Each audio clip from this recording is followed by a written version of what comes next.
Okay, in this example, we are just going to do a setup. It's an interesting problem that I wanted to do with you, but we're not going to carry it out all the way, but I will definitely give you the answer. And so let's assume that we want to find the mass of the ice cream in the ice cream cone bounded above by a sphere, whose equation is x squared plus y squared plus z squared equals 5, and below by the cone that turns upward, its equation is z equals 2 times the square root of x squared plus y squared, and the density of the ice cream at any point in the region in the solid is proportional to the square of the distance of the point to the z-axis. So first thing is, let's figure out our equation for the density of the ice cream. So the density. So I drew a diagram here and plotted our point P, assuming that's inside of our cone, ice cream cone. Its coordinates are x, y, and z. And I wanted to know, well, how far is that from the z-axis? Because we know that the density is going to be proportional to the square of that distance. So I projected point P down to, let me point to this. I projected it down to the xy plane, and I drew the radial distance from my projection to the origin. That gave me the ability to draw a parallelogram here, so that I could see that the distance that P is from the z-axis can be described by r. So let's write down our function for density.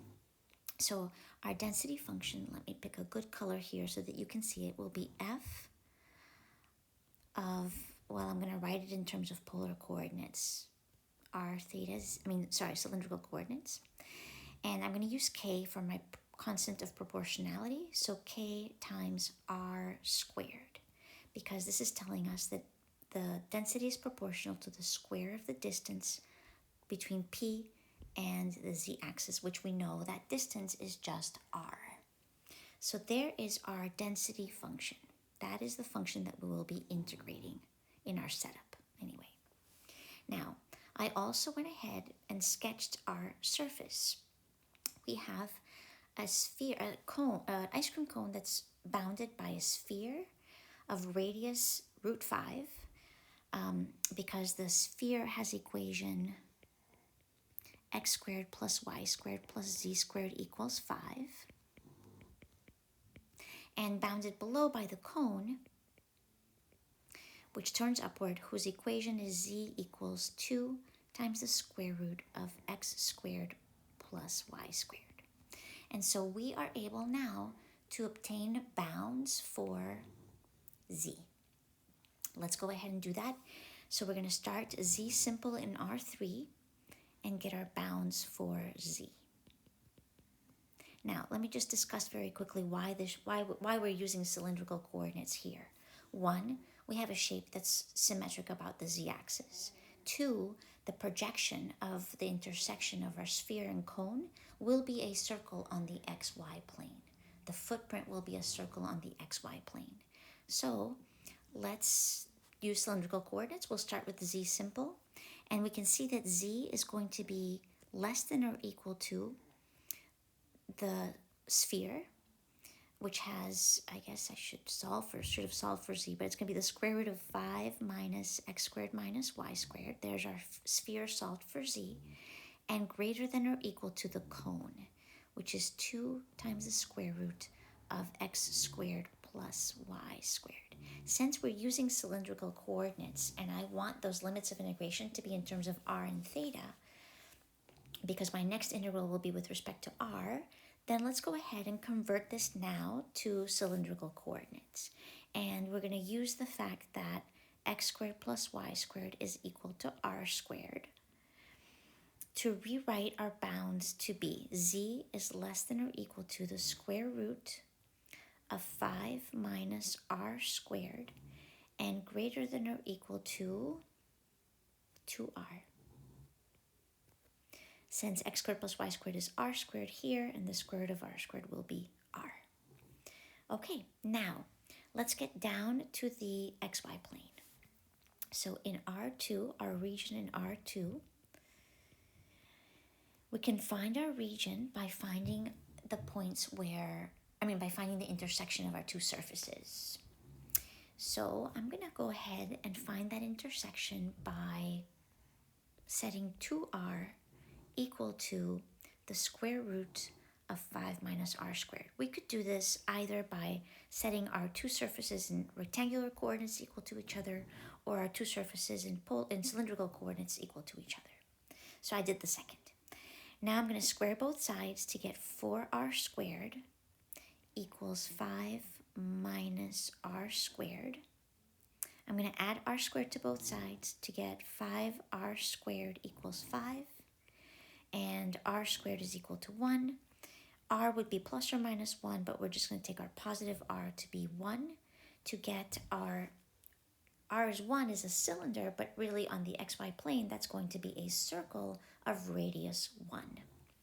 So we have our region on the xy plane is a circle of radius 1, which is very nice for us to convert to polar coordinates. So there's 1, here's x, here's y, and our bounds for r will be, if we go r simple, we're going starting at the origin, going out to 1, and that's not going to change. So r is between 0 and 1. And theta, well, we have the whole circle, so we're going to go from 0 to 2 pi. Now we're ready to set up our integral. And so let's remember that we are we're doing the integral of density function, which means that will give us the total mass of the ice cream cone. The ice cream, I guess, with inside of the cone. So our integral will be triple integral over our region D. Our integrand function is kr squared dv. Okay, our outer integral will be with respect to theta from 0 to 2 pi. Our middle integral will be with respect to r from 0 to 1. Our inner integral is with respect to z, which was from 2r to the square root of 5 minus r squared. Our integrand function is kr squared, and our volume element, or differential, is dz times r dr d theta. And we can rewrite that as the integral from 0 to 2 pi, integral from 0 to 1, integral from 2r to the square root of 5 minus r squared, k, which actually it's just a constant, so we can pull it out of the entire thing. I'm going to do that and write k out here. And this is going to be r cubed, because we have this little r cubed dz dr d theta. And I'm going to go ahead and let you finish it, but I will give you the answer to this one. And the answer to this problem is, wait a minute, there we go. It's going to be 4 pi over 3 k is our constant of proportionality, times 5 root 5 minus 11. It's a good exercise. It's not that difficult, and I know that you can finish it yourselves. But the important thing here is understanding our setup and remembering that a triple integral can give us total mass if we're integrating a mass density function.